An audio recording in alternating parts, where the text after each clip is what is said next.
आयतों की तकजीब करते थे।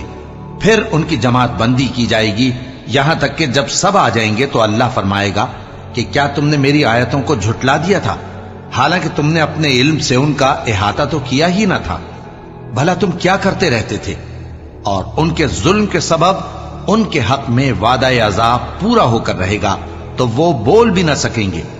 क्या उन्होंने नहीं देखा कि हमने रात को इसलिए बनाया है कि उसमें आराम करें और दिन को रोशन बनाया है कि उसमें काम करें?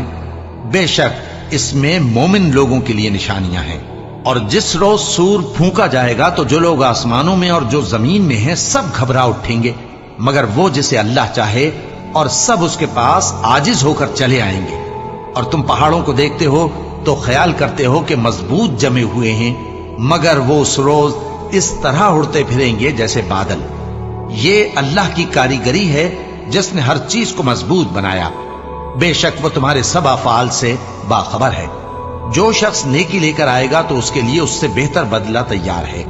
और ऐसे लोग उस रोज घबराहट से बेखौफ होंगे।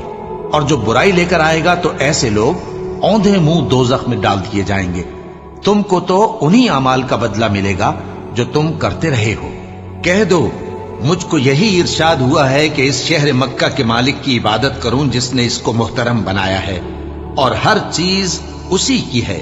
और मुझे यह भी हुक्म हुआ है कि मैं फर्माबरदार रहूं और यह भी कि कुरान पढ़ा करूं। अब जो शख्स राह रास्त इख्तियार करता है तो अपने ही फायदे के लिए इख्तियार करता है, और जो गुमराह रहता है तो कह दो कि मैं तो सिर्फ खबरदार करने वाला हूं। और कहो कि अल्लाह का शुक्र है, वो तुमको अनकरीब अपनी निशानियां दिखाएगा तो तुम उनको पहचान लोगे। और जो काम तुम करते हो तुम्हारा परवरदिगार उनसे बेखबर नहीं है। शुरू अल्लाह का नाम लेकर जो बड़ा मेहरबान निहायत रहम वाला है। क़ासिम मीम। ये किताब रोशन की आयतें हैं। ए पैगंबर, हम तुम्हें मूसा और फिरौन के कुछ हालात मोमिन लोगों के सुनाने के लिए सही सही सुनाते हैं कि फिरौन ने मुल्क में सर उठा रखा था और वहां के बाशिंदों को गिरोह गिरोह बना रखा था।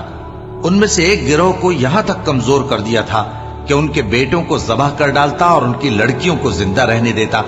बेशक वो मुफसिदों में था।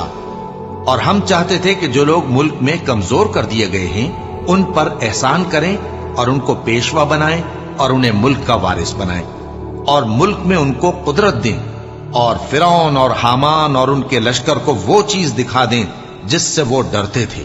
और हमने मूसा की मां की तरफ वही भेजी कि इसको दूध पिलाओ, फिर जब तुमको इसके बारे में कुछ खौफ पैदा हो तो इसे दरिया में डाल देना, और न तो खौफ करना और न रंज करना। हम इसको तुम्हारे पास वापस पहुंचा देंगे और बाद में इसे पैगंबर बना देंगे। सो फिरौन के लोगों ने उसको उठा लिया, इसलिए कि नतीजा यह होना था कि वो उनका दुश्मन और उनके लिए मूजिब गम हो। बेशक फिरौन और हामान और उनके लश्कर गलती पर थे। और फिरौन की बीवी ने कहा कि ये मेरी और तुम्हारी दोनों की आंखों की ठंडक है, इसको कत्ल न करना, शायद ये हमें फायदा पहुंचाए या हम इसे बेटा बना लें। और वो अंजाम से बेखबर थे। और मूसा की मां का दिल बेकरार हो गया। अगर हम उनके दिल को मजबूत न कर देते तो करीब था कि वो उस गम को जाहिर कर देती। हम चाहते थे कि वो मोमिनों में रहें। और वालिदा मूसा ने उसकी बहन से कहा कि उसके पीछे पीछे चली जा, तो वो उसे दूर से देखती रही और उन लोगों को कुछ खबर न थी। और हमने पहले ही से उस पर दाइयों के दूध हराम कर दिए थे। तो मूसा की बहन ने कहा कि मैं तुम्हें ऐसे घर वाले बताऊं कि तुम्हारे लिए इस बच्चे को पालें और इसकी खैरखाही से परवरिश करें।